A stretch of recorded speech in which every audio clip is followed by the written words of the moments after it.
Hi everyone, I am back with new concept that is నీ మంచి కోసమే. నీ మంచి కోసమే అన్న ఫ్రేజ్ని ఎలా యూస్ చేస్తాము చూద్దామా.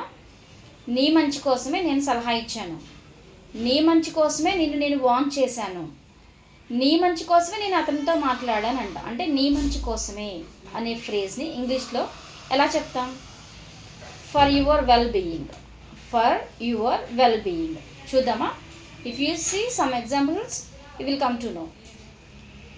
నీ మంచి కోసమే నీకు నేను సలహా ఇచ్చాను, I advised you for your well being. Okay, నీ మంచి కోసమే నేను అతనితో మాట్లాడాను, I talk to him for your well being.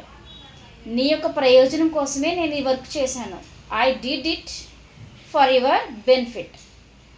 Okay, ఇప్పుడు మీరు కూడా ఒక ఎగ్జాంపుల్ మేక్ చేసి నాకు కామెంట్ బాక్స్లో టైప్ చేయండి. నీ భద్రత కోసమే నేను ఇది చేశాను.